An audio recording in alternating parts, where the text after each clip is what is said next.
তাই উঠে এ পর্যন্ত কিছুটি মুখে না দেওয়ার দরুন পেটে কিছুটা সময় পর পর মোচড় দিচ্ছে সুস্মিতার। ইদানিং খুব অ্যাসিডিটির প্রবলেম দেখা দিয়েছে ওর। ভিজিয়ে রাখা চিলাসিড পরে আছে টেবিলে, একটু যে মুখে দিবে তার জো নেই। আজ তিহান আবদার করেছে টিফিনে চিকেন বিরিয়ানি দিতে হবে। চুলার কাছে আটকে আছে সেই সকাল থেকে। তিহানের জন্য চিকেন বিরিয়ানি, সোয়েফের জন্য রুটি আর মিক্সড ভেজিটেবল করার পাশাপাশি আরেক হাতে দুপুরের রান্নাটা করছে। এদিকে তার স্কুলের সময় হয়ে আসছে।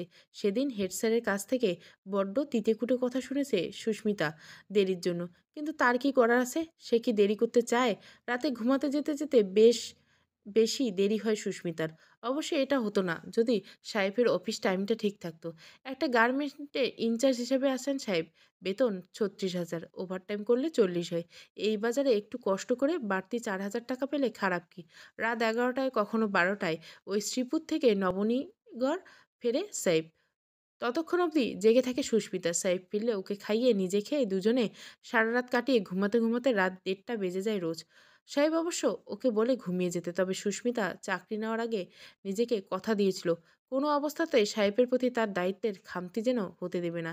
সে গৃহিণী জীবনে যেমন সুস্মিতা ছিল, এখনও সেই সুস্মিতাই রয়ে গেছে। এটা বোঝাতে সুস্মিতা জেগে থাকে। রাত যতই হোক সুস্মিতা জেগে থাকে। সাহেব এলে ওর সেবা করে, ওকে আদর করে। সুস্মিতার কাছে এই ব্যাপারটা যতখানি দায়িত্বের সুপ্তভাবে ততখানি চ্যালেঞ্জের, যা সে ৩ মাস আগে তার শাশুড়ি ননদের মুখের উপর নিশ্চুপে ছুঁড়েছিল। সুস্মিতা চাকরি করুক এটা কখনোই পছন্দ ছিল না সেলিনার কাছে। সুস্মিতা পড়াশোনা নিয়ে তো কত ঝামেলা হলো শ্বশুরবাড়িতে বছরের পর বছর। দাঁত কামড়ে সে সব সয়ে গেছে। ভালো ছাত্রী হওয়ার দরুন একার চেষ্টাতে ম্যাথ নিয়ে মাস্টার্স শেষ করছে। এমনকি প্রথম প্রথম সাইফও দ্বিমত করছিল সুস্মিতার চাকরির ব্যাপারে। তবে ইন্ধন দিত সুস্মিতার ২ ননদ আর কুয়েত প্রবাসী ২ নন্দাই। গ্র্যাজুয়েশন শেষ করার পর সুস্মিতা যখন এখানে ওখানে চাকরি খুঁজতে মরিয়া, তখন যেন শাশুড়ি সেলিনা ঝাড়ি মেরে মেরে কথা ছুটত, জামাইয়ের ইনকাম নিয়ে যেই মেয়ে খুশি না ওই মেয়ে অভিশপ্ত। সুস্মিতা শুনে ওসব শুনতো না, কারণ বিয়ের পর থেকে শাশুড়ির কাছে সুস্মিতা কারণে অকারণে অভিশপ্ত। অভিশপ্ত কারণ সৈয়ব মায়ের অনুমতি না নিয়ে সুস্মিতাকে বিয়ে করেছিল ৮ বছর আগে ভালোবেসে। তবে সুস্মিতার শাশুড়ি ওই কথাটি সত্যি নয়। সুস্মিতা সাহেবের ইনকামে সন্তুষ্ট। বিগত ৮ বছর ধরে সুস্মিতা সন্তুষ্ট। তার উপার্জন করতে নামার পেছনে আরও অনেক কারণ আছে, মজবুরি রয়েছে। এসবে ব্যাখ্যা সে শাশুড়ি ননদকে দিতে ইচ্ছুক না। ঘর থেকে সাহেবের ডাক পড়েছে, অফিস যাওয়ার তাড়া তার। সুস্মিতা চুল আঁচড়া কমিয়ে ব্যগ্র গলায় বলল, ২ মিনিট লাগবে, আর একটু অপেক্ষা করো না। সেলিনা রান্নাঘরে ঢুকে সুস্মিতাকে পাশ কাটিয়ে গিয়ে নাতির টিফিন বক্স রেডি করে দেয়। রোজ এই কাজটা সে খুব হম্বিতম্বির সহিত করে, যেন সুস্মিতার চোখে আঙুল দিয়ে বোঝাতে চায় যে তার নাতির জন্য চাকরির জন্য তার নাতির টিফিন বক্স ঠিকঠাকভাবে রেডি হচ্ছে না। অথচ সুস্মিতা যেন তেন হলে সবটা নিজে সামনে নেয়। তবুও কিছু কিছু কাজ সেলিনা সেধে সেধে করে দেয়। যেমন সাহেবের জামাকাপড় ধোয়া, তিহানের জামাকাপড় ধোয়া পুরোটাই সেলিনা করে যখন সাহেব বাড়িতে থাকে। সাহেবকে দেখিয়ে দেখিয়ে করে। সাহেব তিনি এটা বোঝাতে চান আর সুস্মিতার চাকরির জন্য এসব তাকে করতে হচ্ছে। তার উপর দিয়ে খুব চাপ যায়। সংসার শাশুড়ির এইটুকু ছলচাতুরি বোঝে সুস্মিতা। সংসার জীবনে ৮ বছর। এই ৮ বছর সে সাহেবের সাথে কম, সেলিনার সাথে সংসার করছে বেশি। রন্ধ্রে রন্ধ্রে নিজের শাশুড়িকে চিনে ফেলেছে সুস্মিতা। অল্প শিক্ষিত এই ভদ্রমহিলার মনস্তাত্ত্বিক ব্যাপার ধরে ফেলেছে খুব। নিজে গার্মেন্টসের ইনচার্জ, ছেলের পাশে শিক্ষিকা পুত্রবধূ, তাও আবার অপছন্দের। তিনি মেনে নিতে নারাজ। চুলা থেকে ডালের বড়ি দিয়ে কাতলা মাছের তরকারিটা নামিয়ে হাত দুটো ধুয়ে ছুট লাগায় সুস্মিতা। শোয়েব তখন আয়নার সামনে দাঁড়িয়ে টাই বাঁধছিল। সুস্মিতাকে দেখে বিরক্ত সুরে টেনে বলে, তুমি কি রান্নাঘরে ঘুমাও? ওর সামনে দাঁড়িয়ে সুস্মিতা টাইয়ের নট বেঁধে দিতে দিতে আহ্লাদে সুরে বলল, হ্যাঁ। আচরণে বড্ড কিশোরীসুলভ মহিলার উপর বেশিক্ষণ বিরক্ত হয়ে থাকতে পারে না শোয়েব, কখনোই পারে না। হেসে ফেলে। সুস্মিতার গাল দুটো আগলে নিয়ে কপালে কপাল ঠেকে বলে, বেশি রাত জাগাই নাকি? হুম। ২ দিন ধরে তাই করছেন তো। ডাক্তার কি বলল শোনোনি? পরিশ্রম দিতে হবে, খুব বেশি পরিশ্রম। সাহেবের কথায় মুখ চেপে হাসে সুস্মিতা। সাহেব ভুরু কুঁচকে বলে, হেসো না, তিয়ান কত বড় হয়েছে, এখন 7 বেবি নিব না তো কি কখন নিব? স্বামীর এই কথার সাথে সুস্মিতা একমত। ৭ বছরের তিহান এখনো একটা ভাই বোনের খুব প্রয়োজন। কিন্তু নতুন চাকরির বিদায় সুস্মিতা আপাতত মানসিকভাবে প্রস্তুত নাই। ওর আপত্তির ব্যাপারে শোয়েব কখনো বলতে পারে না। কিনা শোয়েব ভেবে বসেছে চাকরির জন্য সুস্মিতা কেমন আত্মকেন্দ্রিক হয়ে গেছে। সুস্মিতা টের পাচ্ছে এবার। যবে থেকে সে আত্মনির্ভর হয়েছে তবে থেকে কেমন নিজের কাছে নিজের স্বাধীনতাটুকু হারিয়েছে। সবসময় মন ছোট হয়ে থাকে, যেখানে বুক ফুলিয়ে চলার কথা। সবসময় পরিবারের সবার মন জুগিয়ে চলা তো হয় তাদের। এটা বোঝাতে চাকরি পেয়ে সুস্মিতা গা ছেড়ে দেয়নি মোটে। সবাইকে খুশি রাখতে সংসার আগের থেকে বেশি পরিশ্রম দিতে হয়। যেমন শাশুড়িকে চুল টেনে দিতে হয় একবারের জায়গায় দুবার, ননদের জন্য আচার বানিয়ে পাঠাতে হয়। শোয়েব যদি এখন আরেকটা বাচ্চা চায়, সুস্মিতা তাকে বাচ্চা দেবে। সবসময় সংসারে স্বামীর কাছে নিজেকে নিখুঁতভাবে উপস্থাপন করার সুস্মিতা চায় না শোয়েব তাকে আত্মকেন্দ্রিক নারী ভাবুক। সব দোষ চলে যাবে সুস্মিতার আত্মনির্ভরশীলতার ঘাড়ে। সুস্মিতা এটা মোটেও চায় না। শোয়েব নিজের ব্যাগ গোছাতে গোছাতে সুস্মিতাকে বলে, আজ কি ট্রেনিং থেকে রাত করে ফিরবে? শোয়েব কথাটা ভীষণ বিরক্ত নিয়ে জানতে চাইছে। সুস্মিতা স্পষ্ট শুধালো। নিজে একটা শাড়ি পরে নিয়েছে সে, মাথায় হিজাব পেঁচিয়ে নিতে নিতে অস্ফুট স্বরে বলল, জানো, মা কাল রাতে অনেক কথা শোনালেন। কেন? এই যে ট্রেনিংয়ের জন্য রাত করে ফিরতে হয়। শোয়েব আর মাত্র কটা দিন, মা একটু বুঝতে চায় না কেন? হাত ঘড়ি পরে নিচ্ছিল শোয়েব, শান্ত গলায় বলল, মায়ের সাথে মুখ চালাওনি তো? তুমি পাগল, কখনো দেখেছো এমন করতে? ভ্যানিটি ব্যাগটা খুঁজে নিয়ে নিজের পার্সে ব্যাগ, চশমা, যাবতীয় কিছু তাতে ভরছে অতি ব্যস্ততায়। শোয়েব এতক্ষণ ঘুরে তাকালো সুস্মিতার দিকে, বলল, চাকরি করতে চেয়েছো করো, আমি তো আপত্তি রাখিনি। আর প্লিজ এর বেশি আমার থেকে আর আশা করো না সুস্মিতা। মায়ের মুখের উপর কটু কথা আমি শোনাতে পারবো না।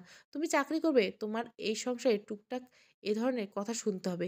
আমি একটাই ছেলে মায়ের, এ- এটুকু বিবেচনা করো।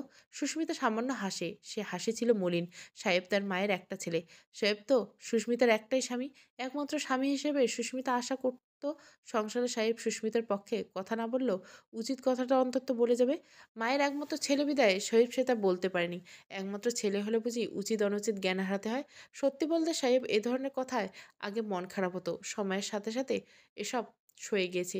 বাদামি পুরুষদের ধৌত এমনই, এরা মা বউদের মধ্যে সামঞ্জস্য বজায় রাখতে চাইতে নীরবতা পালন করতে বেশি পছন্দ করে।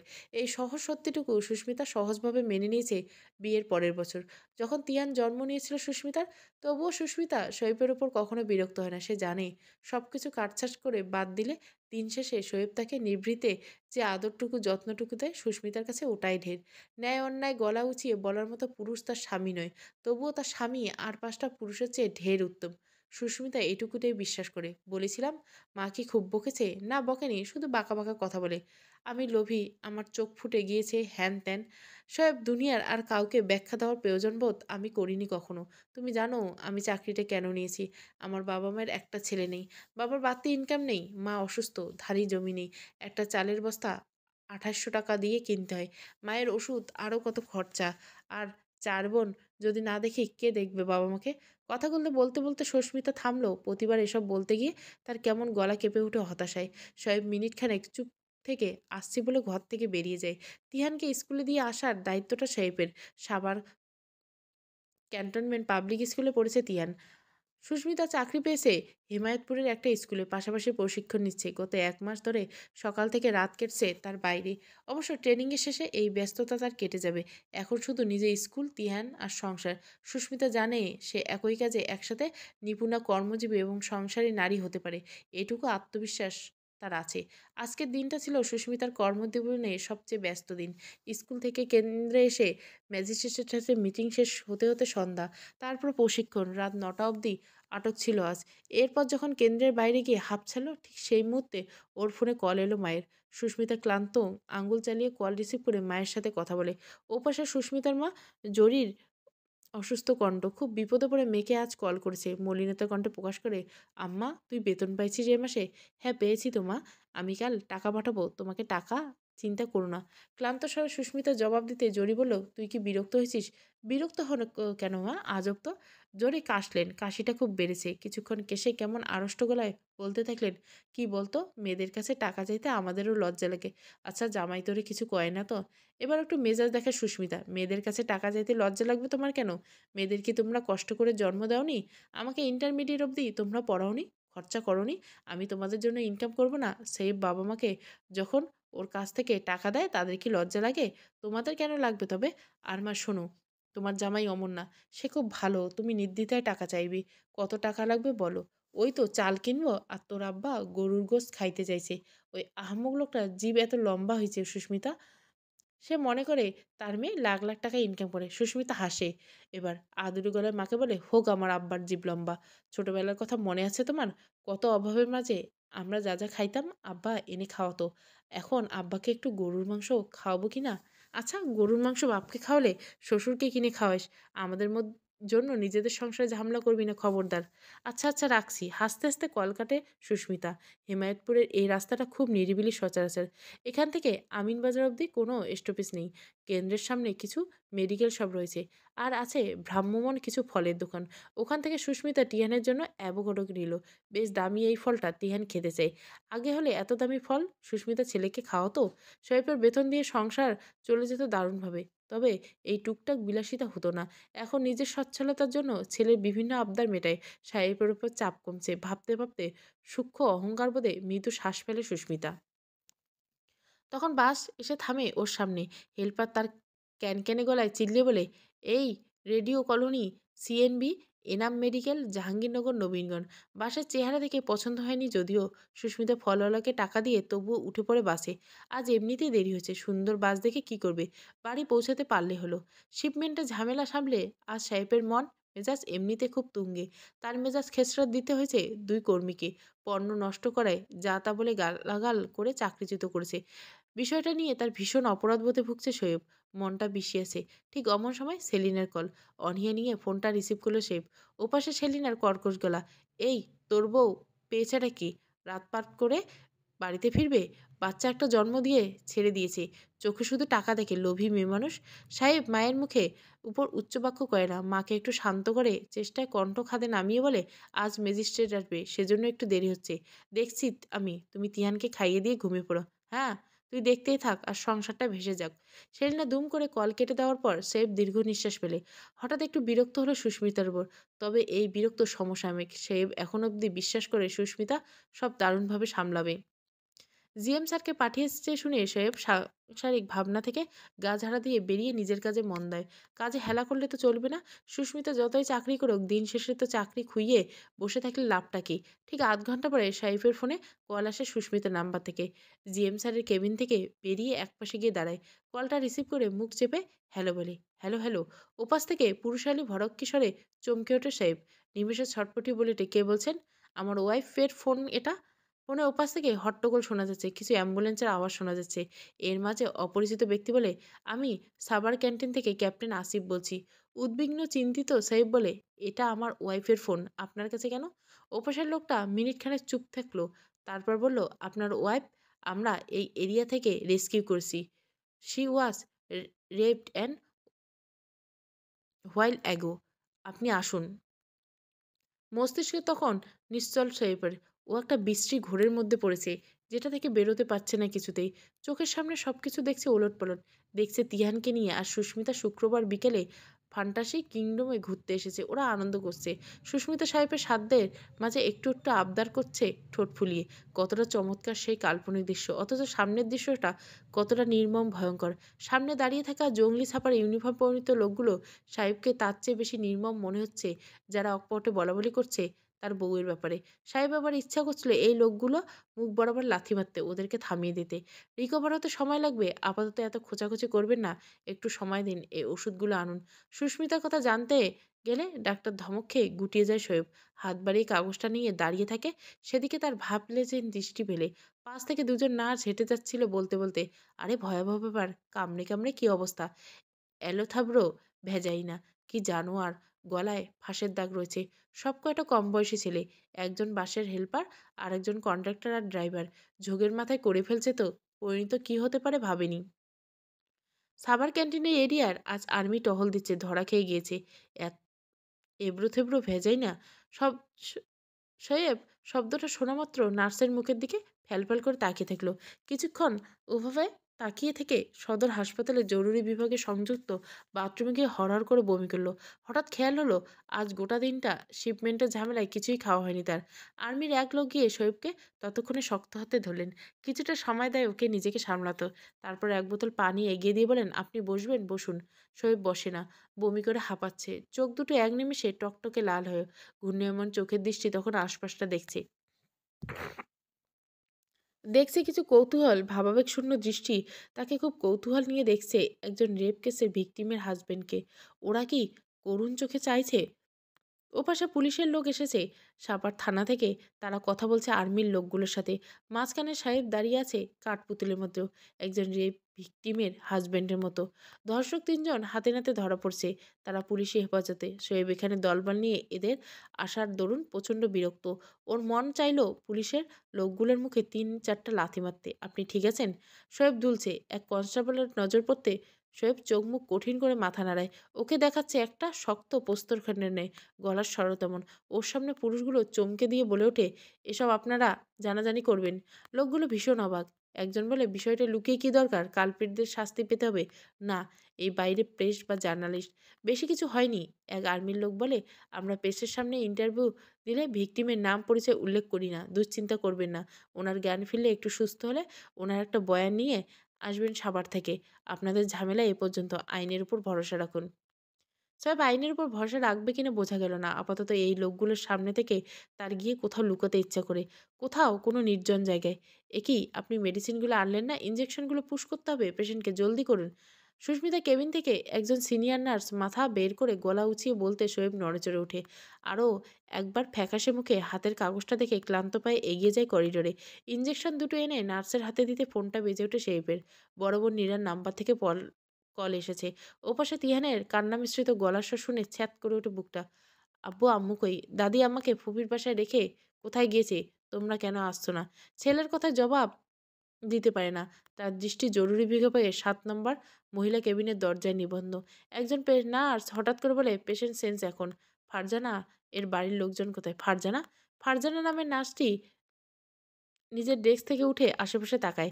সোয়েবকে চোখে পড়তে বলে, আপনি যান, আপনার ওয়াইফ সেন্সে আছে, বেশি কথা বলবেন না। সাহেব নার্সের দিকে তাকিয়ে আছে ফ্যাল করে। তার নিজের বর্তমান অনুভূতি নিয়ে সে দ্বিধাদ্বন্দ্ব। তার এখন আশপাশ পরিবেশটা কেমন অদ্ভুত লাগছে। সে যাবে ভিতরে, গিয়ে দাঁড়াবে সুস্মিতার সামনে।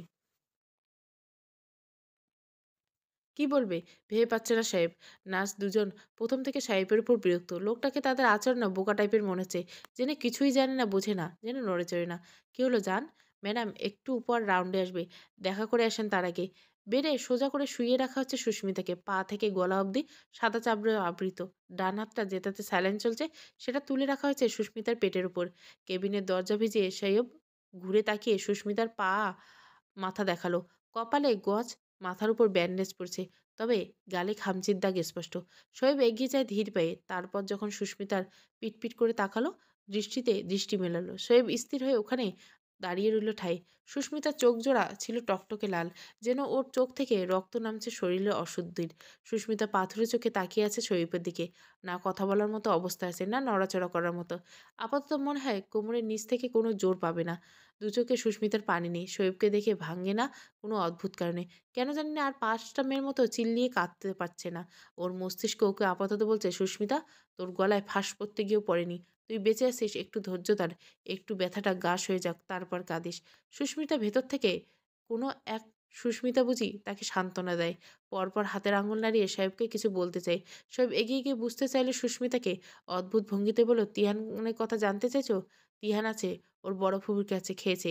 এইটুকু সাহেব বলতে পারে। এরপর স্তম্ভিত হয়ে যায় তার সামনে শুয়ে থাকা সুস্মিতার হঠাৎ বাঁধ ভাঙা কান্নায়। এতক্ষণ সুস্মিতা ব্যর্থ নিজেকে ধরে রাখতে। শারীরিক ব্যথনা, মানসিক যন্ত্রণা আর চোখের সামনে উষ্ণ জল হয়ে গড়িয়ে নামে। বুকটা হাঁপড়ে মতন করে ওঠে। বাতাসে ঝাপটায় একটা তাসের ঘর যেন হুড়মুড়িয়ে পড়ে যায়। আর সুস্মিতার নারীসত্তা ঠিক ওভাবেই গড়িয়ে পড়েছে। শুধু গড়িয়ে পড়েনি, সুস্মিতার নারীসত্তাকে পিষে দেওয়া হয়েছে। এভাবে চুরমার হয়ে গেছে। ও গড়বে না সুস্মিতা খণ্ডগুলি। এরপর কি হবে? সেলিনা বেগম সাহেবের ছোট বোন বিনাকে নিয়ে এসেছে। ভেতরে ঢুকতে মাথায় হাত চেপে আহাজারি শুরু করলো ভদ্রমহিলা। সাহেব তখন কেবিন থেকে বেরিয়ে বাইরে একপাশে দেওয়ালে ফিট ঠেকিয়ে দাঁড়িয়ে আছে। বিনা ছুটে এসে ভাইকে ধরে গিয়ে একবার উকি দেয় ভেতরের কেবিনে। সুস্মিতাকে চোখ বুজে শুয়ে থাকতে দেখে বিনা পিছিয়ে এসে ভাইকে বলে, এগুলো কিভাবে হয়েছে? সাহেব নির্লিপ্ত মরা মানুষের মতো দাঁড়িয়ে অস্ফুট হয়ে বলল, এগুলো কিভাবে হয়েছে তা দিয়ে কি করবি? এগুলো হয়েছে এটাই তো, তাই না? সেলিনা আবার মেঝেতে ধপ করে বসে পড়ে আহাজারি শুরু করে দেয়। কোন দরকার আছিল চাকরি করতে যাওয়ার? আম্মা চুপ করো, এখন এসব ভাল লাগছে না। সব নিষ্প্রাণ ধমকে থামল না সেলিনা। কাঁদছে, বরং আগের থেকে উঁচু গলায় আহাজারি করছে। মানুষের মুখ দেখানো পথ আর থাকলো না রে। আর তিহান, তিহান কি হবে? ও কি শুনে, শুনে বড় হবে? হায়, হায়! আল্লাহ কি পাপের শাস্তি দিতেছে এগুলো? সেলিনা থামবে না এখন। সাহেব সেলিনাকে না থামিয়ে ঢুকে পড়ে সুস্মিতা কেবিনে। সুস্মিতা ততক্ষণে চোখ মেলছে। শাশুড়ির কথাগুলো দিব্যি শুনছে। এতক্ষণে সুস্মিতা শুধু নিজে নিয়ে ভেবেছিল। তার শাশুড়ি এসে মনে করিয়ে দিল আসল কথাটা, তাই তো? মানুষজনের কাছে কিভাবে মুখ দেখাবে তার শাশুড়ি? ধর্ষিত হওয়া মারাত্মক একটা অপরাধ, কিন্তু সুস্মিতা সেধে, সেধে সেই ধর্ষণে জড়ায়নি। সে কি করে বুঝতো অত ছোট, ছোট ছেলেগুলো তাকে নারী হিসাবে সম্মানের চোখে না দেখে একদলা মাংসপিণ্ড ভাববে শুধু? তবে কি সত্যি সুস্মিতার বাইরে বেরোনো উচিত হয়নি? কোনো না কোনোভাবে হলেও দোষটা সুস্মিতার। ওর নাজুক মস্তিষ্ক এসব ভাবতে, ভাবতে ক্লান্ত। শোয়েব এসে ওর হাতের স্যালাইনের সুইচটা ঠিক করে দেয়। ঠিক তখন সুস্মিতা শোয়েবের মুখ দেখল। এই শোয়েব তাকে বিয়ে করে বিয়ের ১ম রাতে যখন বুঝেছিল সুস্মিতা অনাগ্রহ, সুস্মিতাকে তখন আদর মাখিয়ে দিয়েছিল গর্বে। ওকে কত আহ্লাদ করেছিল। "আমার সুম্মি, সুম্মি আমার সোনা, আমি তোমাকে নিয়ে গর্ব করি।" সুস্মিতা লজ্জায় মিয়ে গেছিল শোয়েবের পাগলামির দিকে। ওই পাগলামি কোনো নারীর ১ম পুরুষ হবার গর্বে পা পাগলামি। সুস্মিতা চাক্ষুষ দেখেছিল নারীর সতীত্ব নিয়ে আর বৈধ পুরুষের আবেগ। শোয়েব শুদ্ধ পুরুষ ছিল। এই জানামতে সুস্মিতার মতো একজন শুদ্ধ নারীকে পেয়ে তাই ভীষণ আবেগী হয়ে পড়েছিল। আজ শোয়েবের আবেগ চুরমার। সুস্মিতা অশুদ্ধ হলো। শোয়েব বলবে না? আমি মুখ দেখাবো কি করে? কখন বলবে? এই তিয়ান, শোনো, শোনো। বন্ধুদের মায়ের স্কুলের মাঠ থেকে ছুটে এসে তিয়ান পথ আগলে দাঁড়ালো। শিশু তিয়ান হকচকে উঠল। একসাথে এতজন আক্রমণ! তোমার মা কেমন আছে? সে ভালো আছে? স্কুলে যায়? তিয়ান জবাব দিতে গিয়ে মুখ খুলবে ঠিক তখনই সেলিনা গেট পেরিয়ে এসে ছোঁ মেরে তিয়ানের হাত টেনে নিয়ে যায় ওখান থেকে। তার আচরণ বেশ অস্বাভাবিক রুক্ষ। এত পরিচিত মুখগুলোকে যেন চিনেও চেনে না। তিনি পালাতে চাইছেন এখান থেকে নাতিকে নিয়ে। ৩ মাস, ৩ মাস হয়ে গিয়েছে দুর্ঘটনার। একটা দুর্ঘটনা সুস্মিতা যেখানে থেমে গিয়েছিল গোটা দুনিয়া চলছে, দৌড়ে ছুটছে। সুস্মিতা নড়তে পারেনি। ৪ দেওয়ালের একটা কামরার মাঝে স্থির তার জীবন। বাইরের কলিং বেলের আওয়াজ পেয়ে সুস্মিতা ধীর পায়ে গিয়ে দরজা খুলে দেখে সেলিনা তিহানকে নিয়ে দাঁড়িয়ে আছে নত মস্তিষ্কে। সুস্মিতা নিষ্প্রাণ চোখে তার শাশুড়িকে দেখে। আগে একটু যা সুস্মিতাকে ফিরে দেখত, এখন সুস্মিতার দিকে তাকাতে তার বড্ড ঘেন্না করে। সুস্মিতার রান্না করা তিনি খান না। তার শাশুড়ি ঘৃণা প্রকাশের ধরন এই পর্যন্ত। কারণ যতই যাই হোক, তিনি নাতির খাতিরে ছেলের সাথে সুস্মিতা ছাড়াছাড়ি করাতে পারবেন না। পারবেন না সমাজে ধিক্কার শোনার ভয়ে। এ সমাজ এখন বেশ উন্নত। দর্শিতাদের জন্য এ সমাজে আলাদা সহানুভূতি। আড়ালে আবডালে হাসাহাসি করে, মরছে মরুক, উপরে সবাই বেশ দরদি দেখিবে। হ্যাঁ, হাসছে সবাই। সুস্মিতা সবার চোখের উপহাসের হাসি দেখতে পায় তার জন্য। পাড়ার পরিচিত সবজিওয়ালা থেকে শুরু করে তার স্কুলের পিয়ন চাচা সবাই এর তখন সুস্মিতার দিকে তাকায়। ওর মনে হচ্ছে তাদের চোখ হাসছে। বাইরে তো ৩ মাস যায়নি কোথাও। শেষ বেরিয়েছে স্কুলে রিজাইন লেটার জমা দিতে। সেলিনা পাশ কাটিয়ে চলে যায় নিজের ঘরে। তিহার মাকে বলে, "দাদি আজ আমাকে কি করেছে জানো আম্মু? কি করছে? খামচি দিয়েছে আছে।" "তা কেন?" "জানি না। আন্টিরা জানতে চাইছিল তুমি কেমন আছো।" আমি বলব তার আগে দাদি খামচি মেরে টেনে আনলো। সুস্মিতার মুখটা কেমন ভাবান্তর লক্ষ্য করা গেল না। বরং সে হাঁটু ভেঙে বসলো ছেলের সামনে। নাভিশ্বাস ফেলল। বলল, "আন্টিরা সবসময় আমার কথাই জিজ্ঞাসা করে?" "হ্যাঁ।" মুখে ম্লান হাসি টেনে সুস্মিতা বলল, "এরপর থেকে জিজ্ঞাসা করলে বলবে আম্মু খুব ভালো আছে। সুন্দর করে বলবে, কেমন?" তিহান মাথা নাড়ায়। সুস্মিতার কল বেজে উঠলে মায়ের ফোন। কলটা রিসিভ না করে সুস্মিতা ফোনটা চুপচাপ রেখে দেয়। ও বাড়ির কল রিসিভ করা মানে প্রশ্নের উত্তর দিতে, দিতে ক্লান্ত হতে হবে সুস্মিতাকে। অসুস্থ হয়ে পড়তে হবে। তাদের প্রশ্নগুলো এমন হবে, শোয়েব কেমন আচরণ করছে, শোয়েব খারাপ ব্যবহার করছে কিনা, শোয়েব ছাড়াছাড়ির কথা বলছে কিনা। এসবের জবাব দিতে ইতিমধ্যে হাঁপিয়ে উঠছে সুস্মিতা। তাদের জানিয়েছে শোয়েব একটু মহাপুরুষ ধাঁচের মানুষ সম্ভবত। এই এতগুলো দিন হয়ে গেছে হাজি বাড়ির ছেলে সাইফুল ইসলাম শোয়েবের মান খোয়ানোর এখনও অবধি সুস্মিতার মতো এক অশুদ্ধ প্রাণীকে নিজ ঘরে কামড়ায় মানছে। এখনও অবধি ঘাড় ধাক্কা দেয়নি। সুস্মিতা ওসব ভাবতে ভাবতে অদ্ভুত ভঙ্গিতে হাসে। হাসে দীর্ঘশ্বাস সালে। "সাহেব, আপনার কোয়ালিটি চেকারগুলো ৩ লট মাল দেখেনি। আপনি কি এই ব্যাপারে খবর রেখেছেন?" ডাইন চার্চের কথায় শোয়েব অন্যমনস্ক ভাব কাটিয়ে সাড়া দেয়। লোকটা সাহেবের মুখভঙ্গি লক্ষ্য করে অবাক সুরে বলেন, "আপনাকে এমন লাগছে কেন? Is everything fine?" খুব absent মাইন্ডেড আপনি। শোয়েব নির্লিপ্ত ভঙ্গিতে কথা নাড়াতে লোকটা অপ্রতিভ গলায় বলে ওঠে, "আপনার মিসেস কেমন আছে? I mean." এবার শোয়েব ঠান্ডা গলায় বলে, "ভালো।" জবাবটা ঠান্ডা হলেও শ্রুতিকটু ছিল। সাহেবের ভেতরটা চাপা ক্রোধে ফাটছে। বাইরে সেটা অপরিহিত। লোকটা এক্সকিউজ মি বলে পাশ কাটিয়ে নিজের ডেস্কে গিয়ে বসে দুহাত মুষ্ট করে কপাল ঠেকিয়ে বসে থাকে চুপচাপ। টেবিলের উপর ঠান্ডা হচ্ছে তার লাঞ্চ। ২-৩টা মাছি এসে খুব আয়েশ করে খাচ্ছে সুস্মিতা রাজার সজনে ডাঁটা দিয়ে কালাবাউস মাছের তরকারি আর সাদা ভাত। আচানক কলটা বেজে ওঠে শোয়েবের। ঝিমুনি ভঙ্গ করে সেলিনার ফোন দেখতে পেয়ে শোয়েব রিসিভ করে চুপ থাকে। ওপাশ থেকে সেলিনার থমথমে গলা শোনা যাচ্ছে, বিনার ছেলের মুসলমানি দাওয়াতে যাবি তুই? বাড়ি এসে এই ব্যাপারে আলোচনা করি আম্মা, আমি ব্যস্ত। শোয়েব সামান্য বিরক্ত ভঙ্গিতে বলে। সেলিনা গলার স্বর কিঞ্চিত খাদে নামিয়ে বলে, না না, বাড়িতে এইসব আলোচনা কিভাবে করবি? শোন, তোর বউ নিয়ে তুই গেলে আমি যাব না, বলে দিলাম। আমি হাঁপিয়ে উঠছি মানুষের কথায় খোঁচাখুচিতে, আমি যাব না। না বিশ্বাস ছাড়ে শোয়েব। এবার মায়ের কথার পিঠে শান্ত গলায় বলে, সুস্মিতা কোথাও যাবে না। তুমি যাও, আজ রওনা করো, তিহানকে নিয়ে যাও। আর তুই যাবি না? না। কল কেটে চেয়ার ঠেসে চুপচাপ বসে থাকে শোয়েব। আর ৮ ঘন্টা পরে ছুটি নেয়, অথচ তার হাত চলছে না। তার ইচ্ছে করছে সারারাত এখানে বসে কাজগুলো করতে। বাড়ি থেকে ভেতর থেকে বাড়িতে যাওয়ার মতো উদ্দীপনা কাজ করে না ইদানিং। সন্ধ্যার পর থেকে সুস্মিতা বাড়িতে একা। তিহান ওর দাদির সাথে বেড়াতে গিয়েছে ফুপুর বাড়ি। প্রায় ৩ ঘন্টা ধরে সুস্মিতা কাছে মনে হচ্ছে তার মতো অসহায় এই দুনিয়ায় আর কেউ নেই। চারিদিক অন্ধকার লাগছে, পরিবেশটা কেমন ভুতরে ভুতরে। হাঁটুতে কপাল ঠেকিয়ে সুস্মিতা গুটিয়ে থাকে। ইদানিং ধরে তার একটা সমস্যা হয়েছে। একা নির্জনে তার কেমন হ্যালুসিনেশন হয়। এই সমস্যার কথা কাউকে বলেনি, শোয়েবকেও না। রাত 8:30 পেরিয়ে গেলে শোয়েবের কোনো হদিস না পেয়ে সুস্মিতা ফোনটা হাতে তুলে নেয়। তবে কল করে না। ওর হাতের আঙ্গুল থিতিয়ে আসে, ওর গলা জড়িয়ে যায়। সেই কবে তাল কেটেছে ওদের। এখন সুস্মিতা সেধেও সেধেও কল করতে পারে না। যদি শোয়েবের বিরক্ত গলা শুনে ফেলে, তারপর সবকিছুর পেছনে সুস্মিতাকে অশুদ্ধ হওয়াকে দায় বানিয়ে সুস্মিতাকে মরমে মরে যাবে। কলিং বেল বাজতে সুস্মিতা হকচকিয়ে উঠে দাঁড়িয়ে যায়। চঞ্চল পায়ে ছুটতে ছুটতে গিয়ে দরজা খুলে দেয়। বাইরে দাঁড়িয়ে আছে শোয়েব। টানা ৪ ঘন্টা পরে নিজের জগতে একজন মানুষকে অস্তিত্ব পেয়ে সুস্মিতা জাপটে ধরে শোয়েবকে। শোয়েব চমকায়। পরপর ধাতস্থ গলায় বিরক্ত গলায় বলে, ঘুমাও না এক্ষুনি? সুস্মিতা মাথা তোলে, অবাক চোখে চেয়ে অস্ফুট স্বরে বলে, রাত ৮টা বাজে, এখনই ঘুমাবো? আপনি ঘুমালে দরজা খুলতো কে? শোয়েব জবাব না দিয়ে হাতের বাজারের ব্যাগটা রান্নাঘরে রেখে হনহন করে শোবার ঘরে ঢুকে। সুস্মিতা ওর পেছন পেছন গিয়ে দাঁড়িয়ে থেকে শোয়েবকে দেখতে থাকে নির্বিশ্বাসে। রাতের খাবারটা খায় দুইজনে একসাথে। সুস্মিতা টুকটাক শোয়েবের অফিসের কথা জানতে চায়। সব সহজে, তবে নিচু গলায় জবাব দেয়। নিজের থেকে একটা কথাও বলে না, বলার আগ্রহ পায় না। এরপর যখন শুতে গেল, সুস্মিতার পাশে শোয়েব সিলিংয়ের দিকে দৃষ্টি রেখে চুপচাপ শুয়ে থাকলো। আর সুস্মিতাকে দেখতে থাকতে মানুষটা। এতদিন টানা ৩ মাস তিহান ওর মস্তিষ্কে ব্যস্ত রাখতেও বলে একথা মাথায় আসেনি ওর। আজ হুট করে মাথায় আসতেও সুস্মিতা উঠে বসলো। নিমেষে হাঁসফাঁস করে উঠল বক্ষপাত। আপনা আপনি ওর হাত চলে যায় সেখানে।